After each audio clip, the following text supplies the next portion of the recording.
In 2013, Valerie Graves, a 55-year-old mother and grandmother, moved from Scotland to Bracklesham Bay, West Sussex, to live with and care for her elderly mother. Valerie was an artist and described by her family as a loving mother and grandmother and a free spirit. Just days after the murder, a hammer was found by police search teams in Hoe Lane, at the entrance to the driveway of Harts Farm, approximately 600 metres away from the murder scene. It was confirmed as a weapon used to kill Valerie. The 30-centimetre length hammer has a distinctive red and black handle and is embossed with the words forged steel, with a picture of an outline of an anvil. On 14th January 2014, a 22-year-old local man was arrested on suspicion of the murder of Valerie. He was questioned and released on bail, but eventually released without further action. A week later, Detective Superintendent Nick May, head of the Surrey and Sussex Major Crime Team, appeared on BBC TV's Crimewatch programme to make an appeal in the murder inquiry.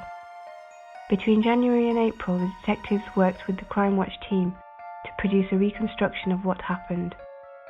It was aired in April, and as well as the reconstruction, featured interviews with Valerie's family with a fresh appeal for information, and an appeal from the Sussex Police. In the months that followed, officers in Bosham held street briefings with residents to talk about what had happened, reassure them about the investigation which was continuing, and ask for any information they may have had. Detailed forensic work of the scene was carried out for months, and more than 9,500 people were interviewed by officers, and 600 statements had been taken as part of the investigation. As part of her anniversary activity, a year on from her murder, posters were distributed across the area, making a fresh appeal for information. In November 2014, detectives believed they had a breakthrough in the case.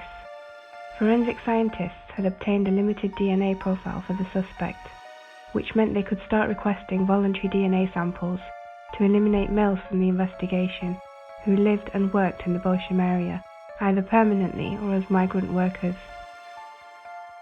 2 months later, in January 2015, Sussex Police started the biggest voluntary mass DNA screening in its history, appealing for all men aged over 17 who live or work in Bosham to volunteer their DNA and provide a thumbprint. 2,737 DNA samples have been taken to date from men in Bosham or those associated to the inquiry in some way. The family of Valerie have always supported the police efforts to find her killer. Just 4 days after her brutal murder, her son Tim Wood and her daughter Jemima Harrison appeared at a press conference and made an appeal for information to help find the person responsible for their mum's death. They spoke about their mum as much loved and sorely missed by the whole family. They said they had been lucky to spend time with mum over Christmas, and Valerie had a lovely family time, especially with her 2 grandchildren. A year later, on the first anniversary of the murder, Tim, Jemima and Valerie's sister's partner, Nigel Akers, appeared before local and national media, again at another press conference to make a fresh appeal. They said they could not find closure until the culprit was caught. Tim talked about the horrible year they had endured since their mum was murdered, and made a heartfelt plea to anyone with information to come forward. He expressed the family's need to find some closure in finding Valerie's murderer. Jemima described her mum as lovely and gentle, and she was unable to think of anyone who would want to hurt her. All of Valerie's family have continued to work with the detectives and have supported them in their efforts to trace the person responsible. Detectives are continuing to investigate the death of Valerie, and her murder remains a priority for the Major Crime Team. Senior Investigating Officer, Detective Superintendent Jason Taylor said, "Since this tragic murder of Valerie in December 2013, we have been working hard to trace the person responsible. The DNA screening process was something as a force we have never done before, and we have seen thousands of men be tested, and the partial DNA sample was a significant breakthrough in the case.